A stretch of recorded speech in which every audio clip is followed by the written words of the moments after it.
Eu não só fiz a minha faculdade de administração e de marketing, a minha pós em gestão, como depois, aos 30, eu fiz nutrição. Já gestora. Na época que eu fui para nutrição e que eu decidi fazer nutrição, eu era proprietária da clínica, da primeira clínica que a gente abriu. Eu era gestora de profissionais da área da saúde e eu trabalhava em uma multinacional americana e eu era responsável por todo o setor de qualidade do Mercosul. Eu tinha 26 anos. Uau. Eu tinha 26 para 27 anos. Eu peguei esse cargo com 26 anos.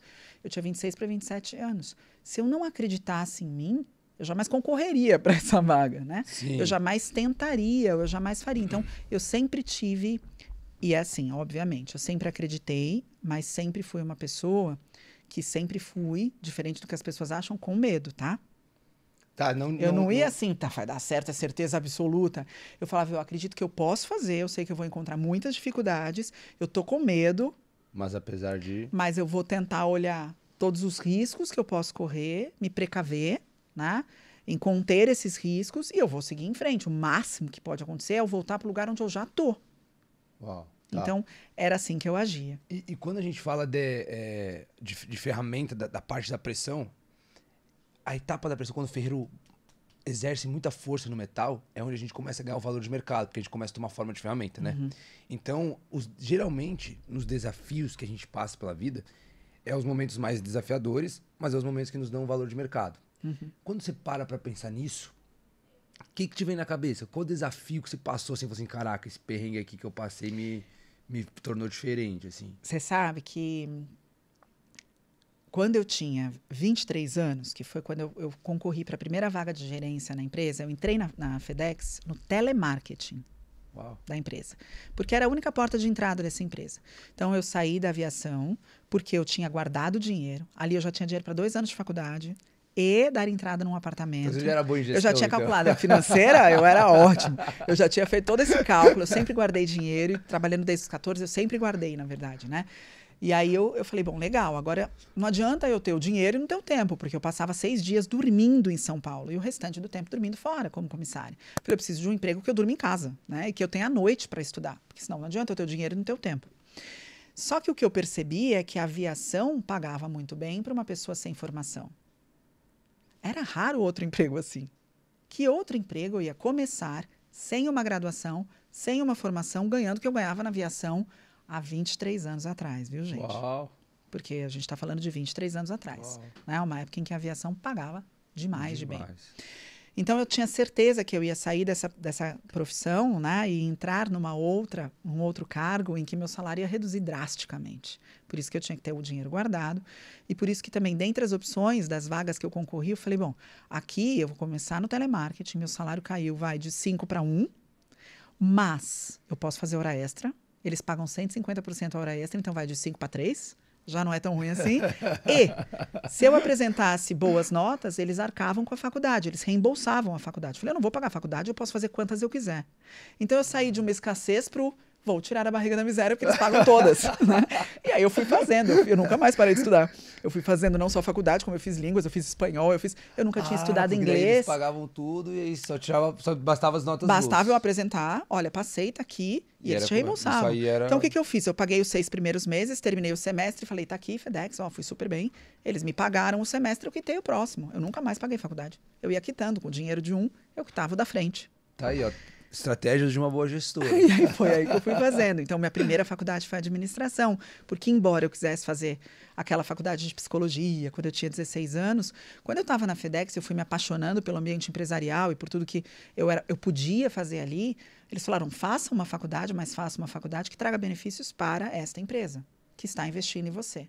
Uau. Então, a primeira, né, que me veio à cabeça, com 20 anos, eu tinha 20 anos quando eu entrei, foi, eu vou fazer administração, depois eu faço marketing, depois eu faço, né, um MBA em gestão, e em gestão depois eu posso ir para qualquer área e fazer qualquer faculdade, que eu já saio, já parto de uma largada em que eu sou gestora.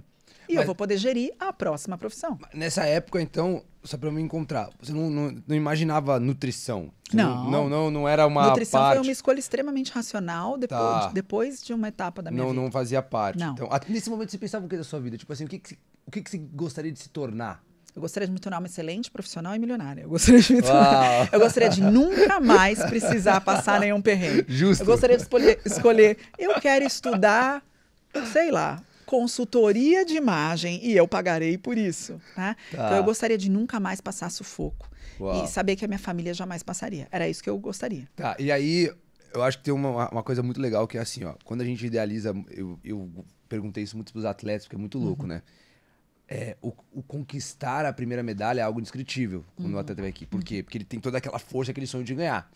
Mas aí quando o cara conquista duas, tem algo a mais, porque ele já perdeu aquela força que ele tinha de conquistar a primeira. Sim.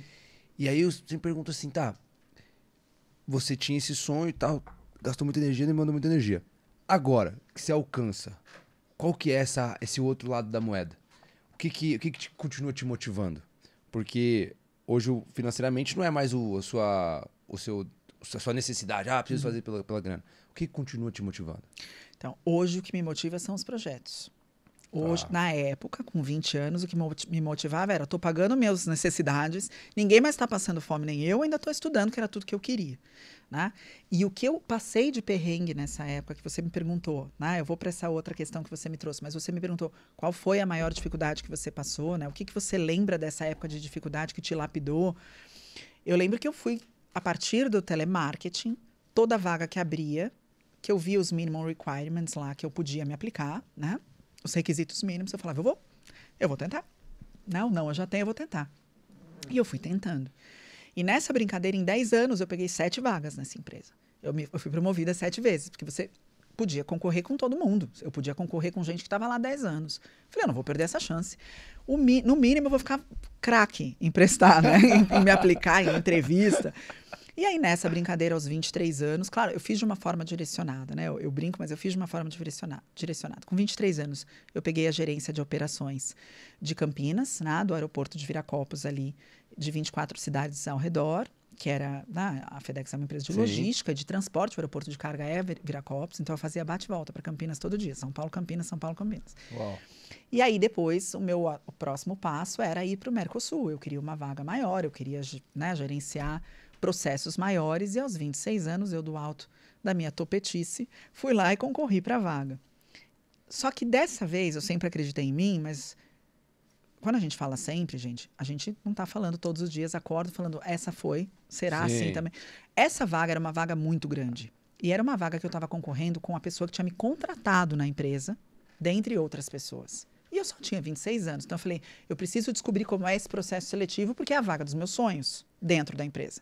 Eu preciso passar por isso, e se eles aceitaram minha application, eu vou.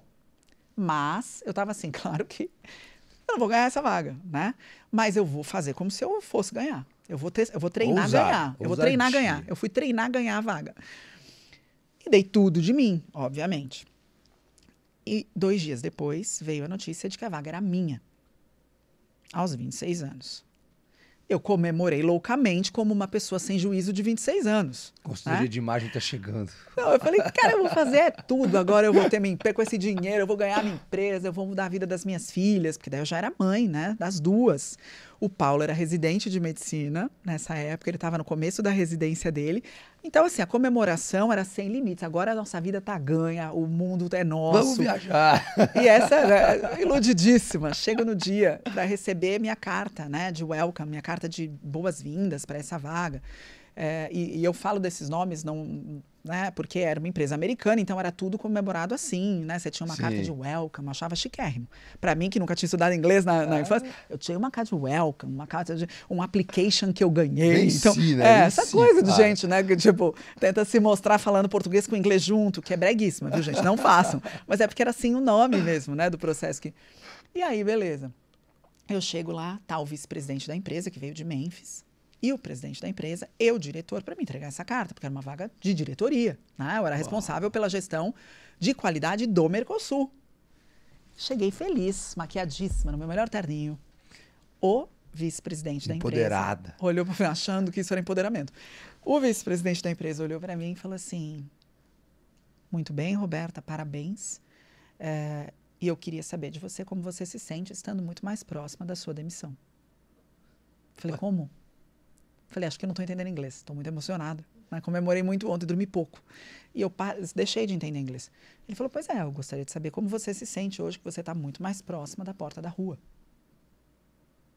Eu falei, eu não vou assinar essa carta, né, gente? Eu falei, eu peguei a vaga ou não peguei a vaga? Ele falou, você pegou. Uma vaga que te coloca justamente nessa posição que eu estou te falando aqui. Ali, Vinícius, foi a hora que a minha ficha caiu. Quando a gente deseja alguma coisa, a gente tem que entender muito, não só o bônus. A gente tem que entender o ônus. Qual é a sua responsabilidade a partir dali? E se você está disposta a abraçar a responsabilidade. Não o resultado, não a consequência dos bons resultados. Você terá resultados terríveis, resultados péssimos. Você vai embora chorando para casa alguns dias. Você vai ficar com raiva de um monte de gente no caminho. Você vai acertar, você vai errar. Só que a diferença é que quanto mais você deseja, quanto mais você quer, assim é com a exposição também. Quanto mais você se expõe, mais próxima da porta da rua você vai ficando. Porque os seus erros são muito maiores. Eles causam um estrago muito maior. Então, no telemarketing, meu erro era desse tamaninho. Não influenciava no resultado da empresa. Não influenciava tanto, né, no resultado geral da empresa. A partir do momento que eu tinha uma vaga em que eu era responsável por um setor inteiro, o Mercosul inteiro, ali o meu erro era gigante.